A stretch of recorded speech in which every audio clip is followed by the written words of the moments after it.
standing on a busy street and there's a child on the road in danger of being hit by a car, what will you do in that moment?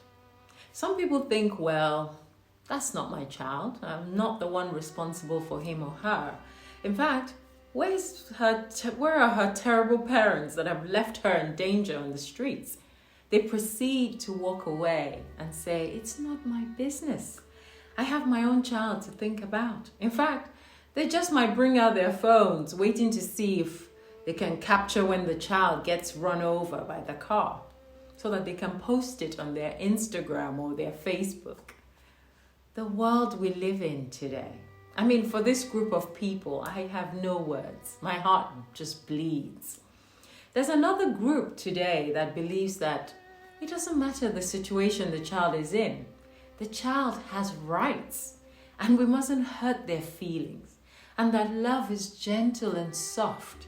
So the best approach when you can see clearly that a child is about to be hurt is you say, hello, child.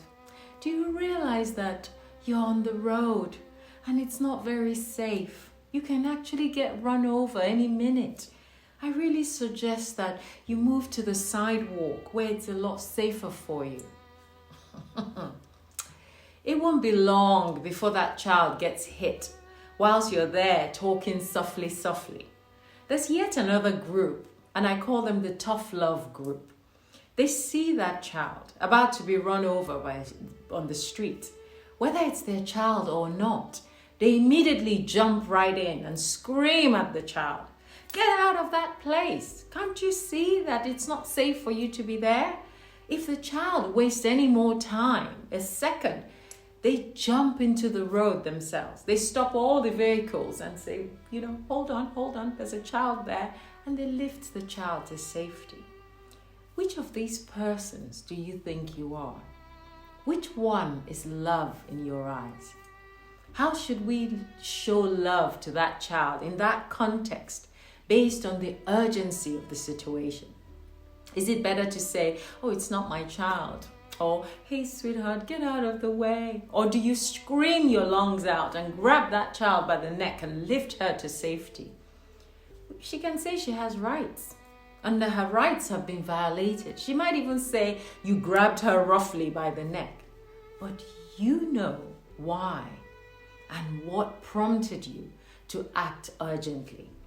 If your neighbor's house is burning, do you say, oh, I don't want to be so loud, so I don't wake up the other neighbors.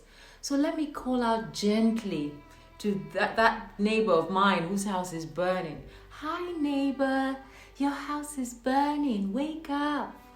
In that moment, your concern is not the other neighbors, whether or not your noise is going to wake them up. In fact, you should scream so loud that they themselves wake up, because their homes might actually be the next one that would be on fire. So every situation determines how we show love.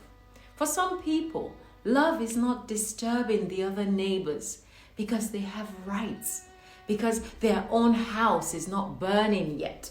So why all the noise? Why are you trying to wake them up?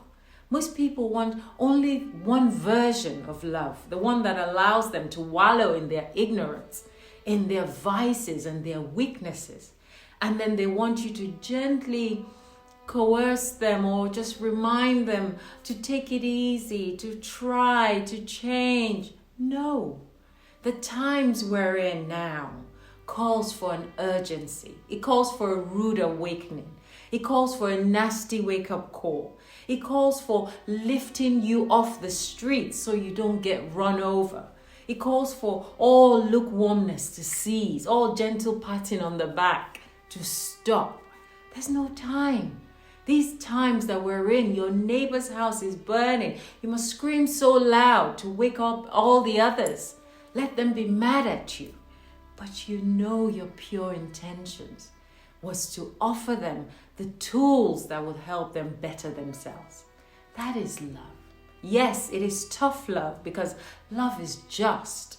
They might not like it. They might hate you for it. But eventually, if it leads to a greater benefit for their souls, then it's all worth it.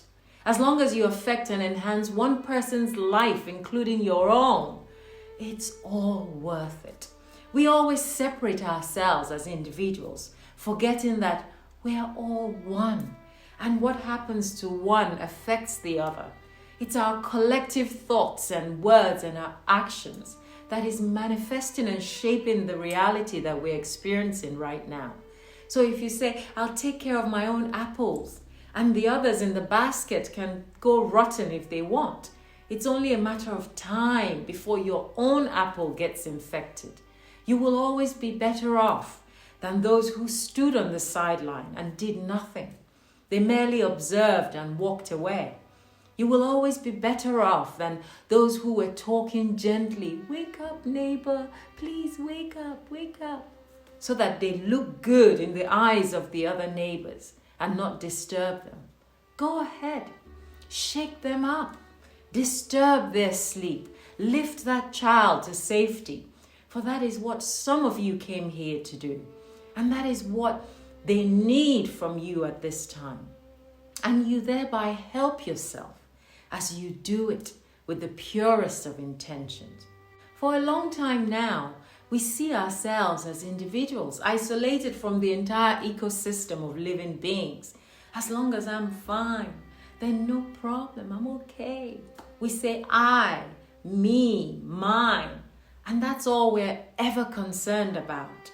And we never stop to think that whatever happens to him, her, or them will always come back and affect us, all of us. That child on the road could marry your child in a few years. That neighbor with the burning house could end up being your boss tomorrow. We are all interconnected, all different parts making one giant whole. And separatedness is really an illusion. We are not so separate. If I see you doing wrong and I don't point it out, it won't be long before one member of my family does the same wrong. If I walk away from your suffering and your despair, it won't be long before I have to feel it myself.